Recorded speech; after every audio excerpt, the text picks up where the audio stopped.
Hello नमस्कार दोस्तों, स्वागत है आप सभी का स्टडी ग्रांट के यूट्यूब चैनल पर। तो दोस्तों काफ़ी दिनों से वीडियो नहीं पढ़ पाई थी, थोड़ी प्रॉब्लम थी मुझे, इस वजह से वीडियो नहीं अपलोड कर पाया था। तो दोस्तों आज से स्टार्ट कर रहे हैं दिल्ली पुलिस के लिए जीएस का प्रैक्टिस सेट। कालबेलिया भारत के निम्नलिखित में से किस राज्य का लोक नृत्य है? जो कालबेलिया है वो किस राज्य का लोक नृत्य है? तो इसका राइट आंसर होगा ऑप्शन नंबर बी, राजस्थान का। ठीक है, कालबेलिया किसका है? राजस्थान का। तो कालबेलिया पूछे अमूर्त सांस्कृतिक धरोहर में कब शामिल किया गया था? तो ये 2010 में शामिल किया गया था। ठीक है, और राजस्थान के और पूछे कौन कौन से हैं? तो राजस्थान का कौन सा है? एक तो है घूमर, ठीक है, घूमर राजस्थान का है। तेरताली भी राजस्थान का है। और गैर राजस्थान का है। और परिहारी, ठीक है, परिहारी ये राजस्थान के रहते हैं। ठीक है, बढ़ते हैं अगले क्वेश्चन पर। क्वेश्चन नंबर दो कह रहा है निम्नलिखित में से कौन भारत के सर्वोच्च नागरिक सम्मान भारत रत्न से सम्मानित होने वाले या वाली पहली संगीतकार थे या थी? जो भारत रत्न है उससे सम्मानित होने वाले पहले संगीतकार कौन थे? तो इसका राइट आंसर होगा option number B, M S. Subbulakshmi. ठीक है, एम.एस. सुब्बुलक्ष्मी पहली संगीतकार थी जिन्हें भारत रत्न मिला था। तो इन्हें भारत रत्न पूछे कब मिला था? तो इनको मिला था 1998 में। ठीक है, और इनका संबंध किस संगीत से है? तो इनका संबंध है कर्नाटक संगीत से। ठीक है, कर्नाटक संगीत। और रेमन मैग इन्हें एक और मिला था पुरस्कार रेमन मैग्सेसे। तो ये कब मिला था रेमन मैग्सेसे पुरस्कार? ये मिला था 1974 में। और इन्होंने यूएन में प्रदर्शन कब किया था? यूएन प्रदर्शन जो एम.एस. सुब्बुलक्ष्मी ने यूएन में प्रदर्शन किया था वो किया था 1966 में। ठीक है, 1966। बढ़ते हैं अगले क्वेश्चन पर। क्वेश्चन नंबर तीन कह रहा है निम्नलिखित में से कौन प्रसिद्ध सितार वादक थे? जो प्रसिद्ध सितार वादक हैं वो कौन है? तो इसका राइट आंसर होगा option number D, Nikhil Banerjee. Nikhil Banerjee प्रसिद्ध सितार वादक हैं। ठीक है, अब निखिल बैनर्जी तो इनको कौन कौन से पुरस्कार मिल चुके हैं? तो इनको मिल चुका है एक तो भारत रत्न, ठीक है, और दूसरा पद्म विभूषण, और तीसरा मिला है पद्म भूषण, और चौथा मिला है पद्मश्री। ठीक है, ये 4 पुरस्कार इन्हें मिल चुके हैं। बढ़ते हैं अगले क्वेश्चन पर। क्वेश्चन नंबर 4 कह रहा है निम्नलिखित में से कौन सा मिजोरम राज्य का मुख्य त्यौहार है? जो मिजोरम राज्य का मुख्य त्यौहार कौन सा है? तो इसका राइट आंसर होगा चाप चार कूट। ठीक है, यह ऑप्शन नंबर सी इसका राइट आंसर है, चाप चार कूट। ठीक है, और एक और कौन सा है मिजोरम का ही? ये है एक मीम कूट। ठीक है, मीम कूट।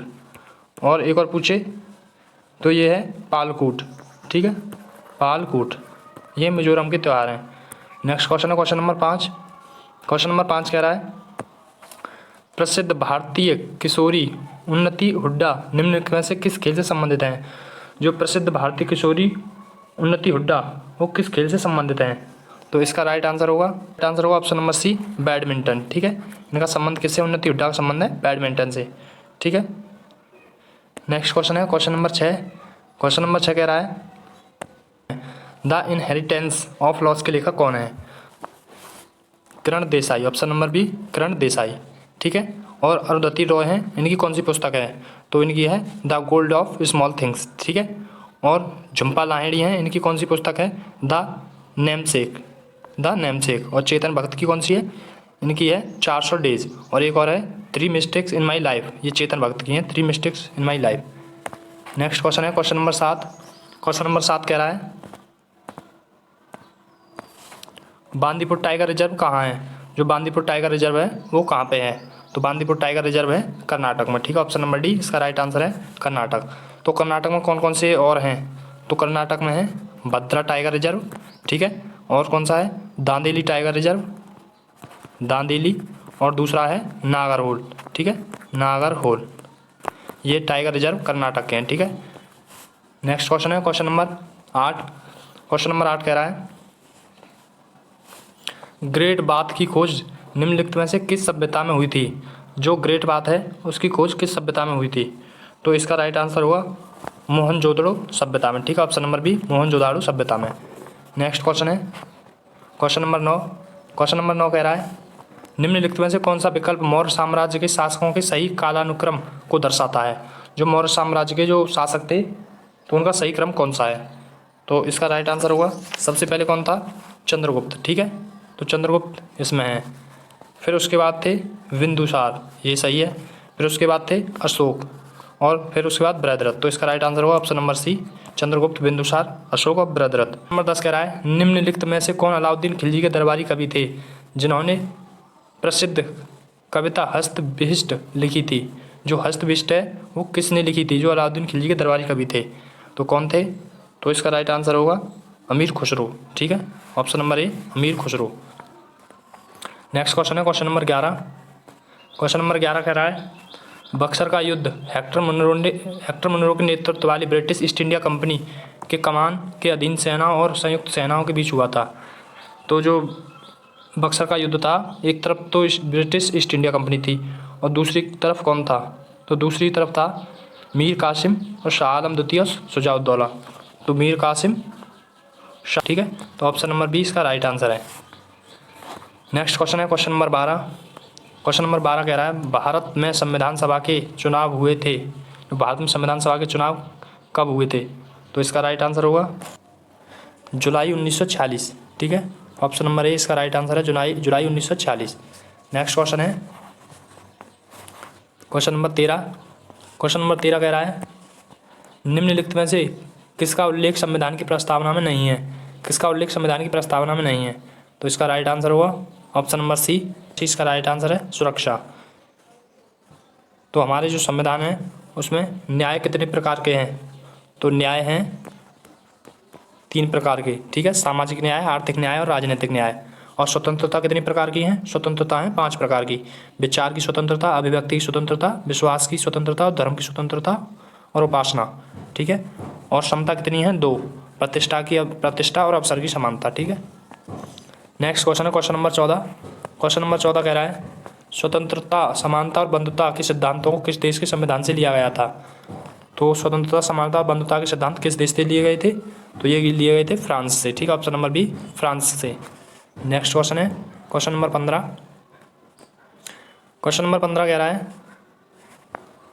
निम्नलिखित में से कौन संविधान सभा के सचिव थे? संविधान सभा के सचिव कौन थे? तो इसका राइट आंसर होगा H.B. अयंगर। ठीक है, H.B. Iyengar, option number B इसका राइट आंसर है। ठीक है, नेक्स्ट क्वेश्चन है क्वेश्चन नंबर 16। क्वेश्चन नंबर 16 कह रहा है 26 नवंबर 1949 को अपनाए गए भारतीय संविधान में प्रस्तावना 395 लेख और कितनी अनुसूचियाँ थी? तो 395 अनुच्छेद थे। तो अनुसूचियाँ कितनी थीं जब 26 नवंबर 1949 को अपनाया गया था संविधान तब? तो इसमें अनुसूचियों की संख्या थी 8। ठीक है, उस टाइम 8 अनुसूचियाँ थीं, लेकिन वर्तमान में कितनी है? 12 अनुसूची। नेक्स्ट क्वेश्चन है क्वेश्चन नंबर 17। क्वेश्चन नंबर 17 कह रहा है मैटूर बांध निम्नलिखित में से किस नदी पर स्थित है? जो मैटूर बांध है वो किस नदी पर है? तो मैटूर बांध है कावेरी नदी पर, ऑप्शन नंबर ए, कावेरी नदी पर। नेक्स्ट क्वेश्चन है क्वेश्चन नंबर 18। क्वेश्चन नंबर 18 कह रहा है कोल्लेरू झील निम्नलिखित में से किस राज्य में है? जो कोल्लेरू झील है वो है option number B, Andhra Pradesh में। ठीक है, आंध्र प्रदेश। और पुलिकट झील पूछे, पुलिकट, तो पुलिकट है तमिलनाडु में। ठीक है, और लिंगम बुंशी झील पूछे तो कर्नाटक में। ठीक है, खारे पानी की सबसे बड़ी झील भारत की कौन सी है? तो चिल्का झील। और मीठे पानी की पूछे तो भूलर, जम्मू कश्मीर में। ठीक है, नेक्स्ट क्वेश्चन है क्वेश्चन नंबर 19। क्वेश्चन नंबर 19 कह रहा है लिपुलेख दर्रा किस राज्य में स्थित है? तो लिपुलेख दर्रा है वो किस राज्य में है? तो वो है ऑप्शन नंबर ए, उत्तराखंड में। ठीक है, उत्तराखंड राज्य में। नेक्स्ट क्वेश्चन है क्वेश्चन नंबर 20। क्वेश्चन नंबर 20 कह रहा है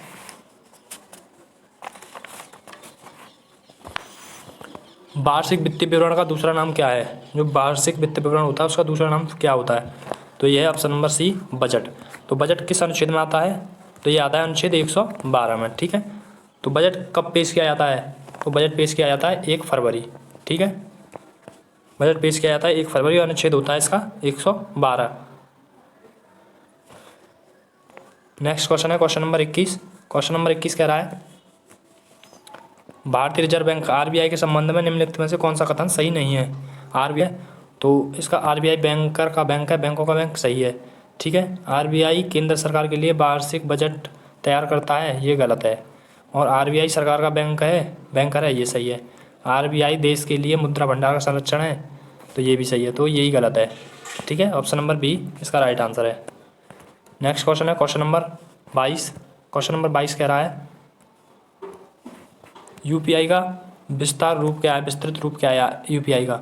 तो इसका राइट आंसर होगा यूनिफाइड पेमेंट इंटरफेस। ठीक है, option number C, unified payment interface. Next question है क्वेश्चन नंबर 23। क्वेश्चन नंबर 23 कह रहा है ऑस्टिग्मेटिज्म को ठीक करने के लिए निम्नलिखित में से किस प्रकार के लेंस का प्रयोग किया जाता है? तो ऑस्टिग्मेटिज्म जो रोग होता है उसको ठीक करने के लिए किस प्रकार के लेंस का प्रयोग किया जाता है?